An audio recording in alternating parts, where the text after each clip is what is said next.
Hey everybody, it's Jason Blaha here, and once again it is time for an upper body day. Quick reminder though, if you guys will please click like down below, it'd be greatly appreciated. If you are not subscribed or following, please do so, and if you will be kind enough to drop me a comment down below, I would appreciate that so much. Let's get over into the training. This is going to be a long vlog, 16 minutes. That's what I trimmed it to. There's no warm-up sets in here.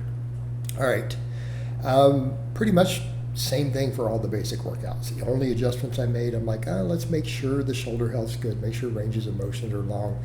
So I brought the bench grip in just a little bit. Notice I'm completely inside the rings. My pinkies are about an inch inside the ring, so this is really a medium grip, but happy with it, right? Felt good.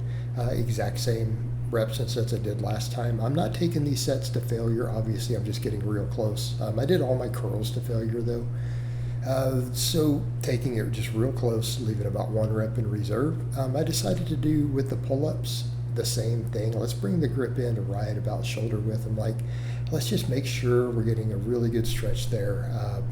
Working the muscles, making sure we're working lats, making sure we're working pecs, and just minimizing shoulder stress. And that's the name of the game.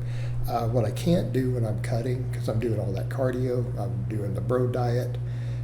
So again, we're going really hard on all that, super hard.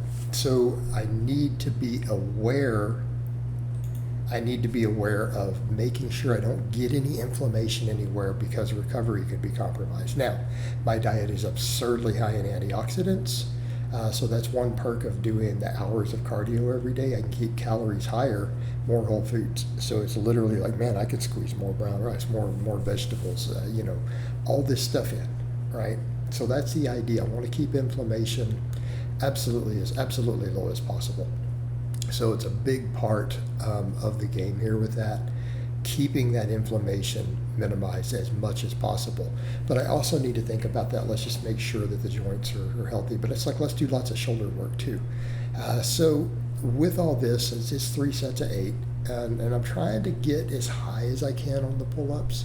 But again, keep in mind, it's a range of motion issue if I don't swing over. So I'm not trying to swing myself back and over. I'm just going as high as my scapula allow. So again, it builds my back. I always get people who they don't like how I do different back exercises. But I'm like, dude, look at I've got a good back. Are we really worried?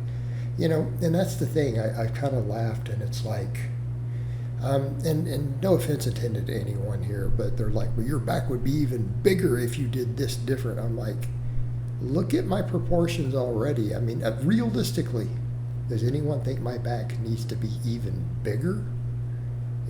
How about we get the biceps and stuff cut up? And again, I'm not saying we want to limit growth, but realistically, the way that I train my back has led to me being disproportionately big there. It can't be that bad, guys. Come on, just saying. I mean, people should use some common sense. Can't be that bad. So we just laugh with it. But biomechanically, it does make sense. Like if you look at the anatomy, it makes perfect sense what we're doing. And so with the benching, I'm also making sure we're getting a good stretch. So the ultra wide benching though works more delt. Keeping it in a little closer lets me get a good stretch on the pec. Notice I'm benching pretty much flat back. I'm not even pausing. I'm doing very soft touch and goes, and my only reason for that, I'm just trying to make sure that I maintain that tension. And I can always build pause benching up real fast, because the soft touch and go carries over perfectly to pause benching, by the way, just an FYI, because it's super soft. I'm having to control it right there and then reverse it. So then the same thing, we do the 3 sets of 8 of both of those, and it's right at 8. I'm going about 1 to 0 reps in reserve on that stuff. The last rep is hard, but I'm picking weights that are going to put me there. I'm not intentionally stopping at 8. I'm picking weights that are hard. Same thing on the dips, because I get right there to the end, and then I stretch that last rep, and I don't think I've got more than 1 rep left. I stretch it, pause it briefly for a second. I do a lot of my lifts like that when I'm working with around an 8 or 9 rep max, or about a 9 rep max. When I get to rep 8, I always pause the stuff or stretch a little and hold things to make sure that last rep is super hard, and that's the idea.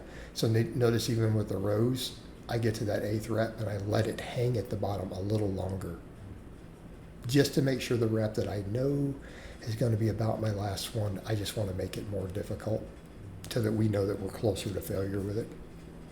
So the dips, I'm doing the thing too of where I'm going as low as my range of motion allows. So a lot of these I get down and I pause the reps, right? So I'm stretching as deep as I can. Notice my rear delt is definitely below my elbow. And it's not just the shoulder joint, it's the rear delt. The muscle is below the elbow. So there's meat up there too. So again, right there, notice I paused that rep at the bottom. And that's the idea.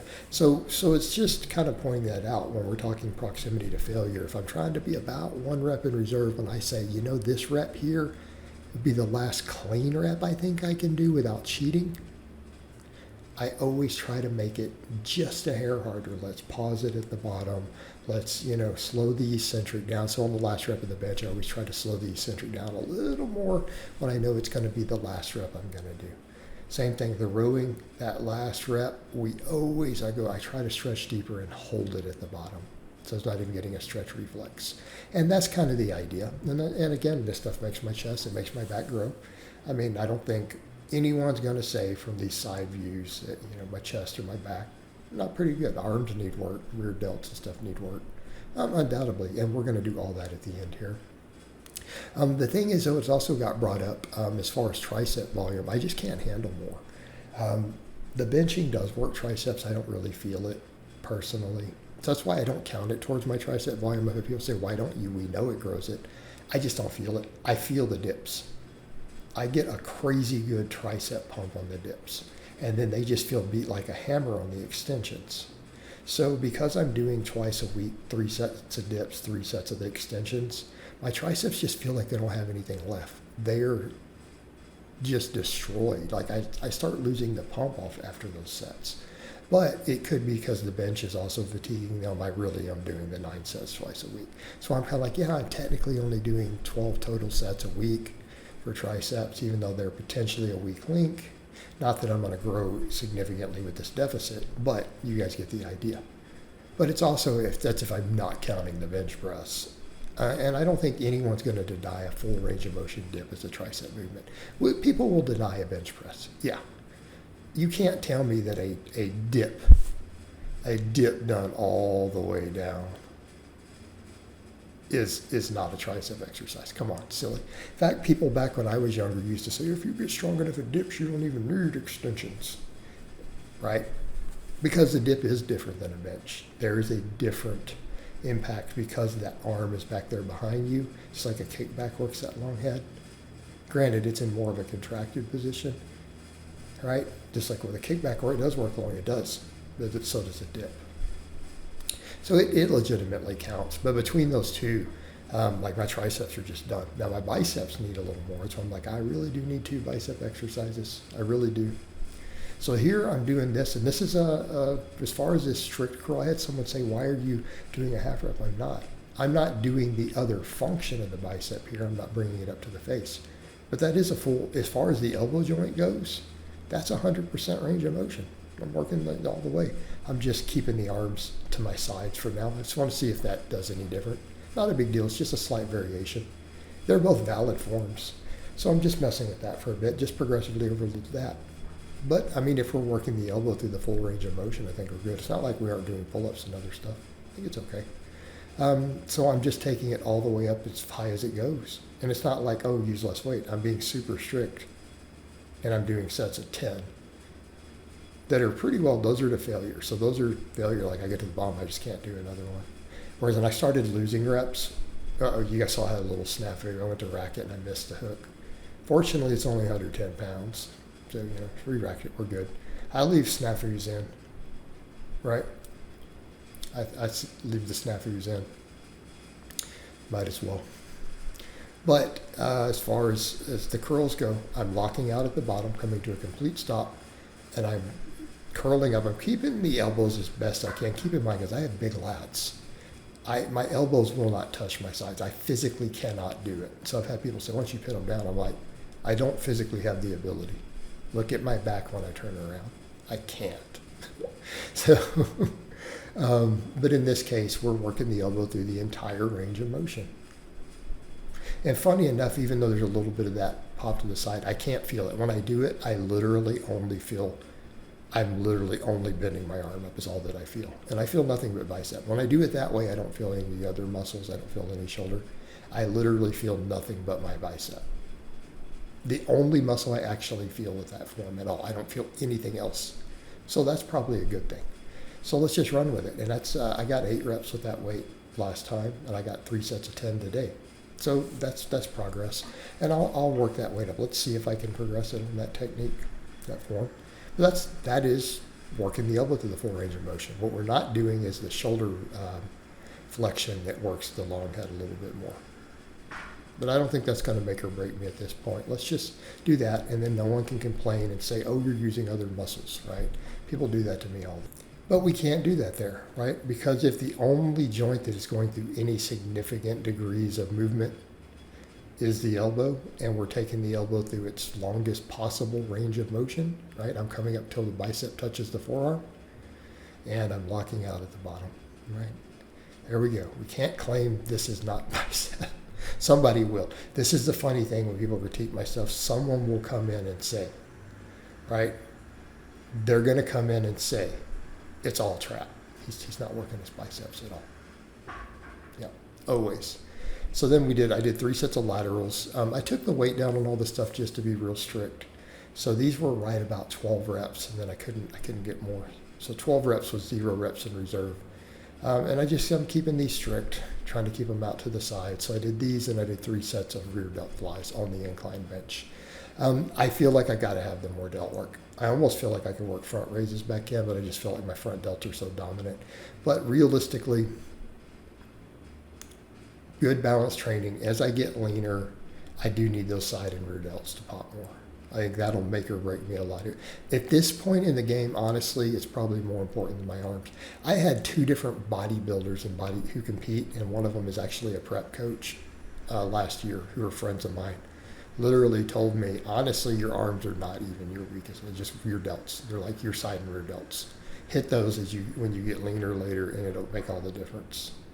I had 2 bodybuilders tell me this, one of which is literally a prep coach also.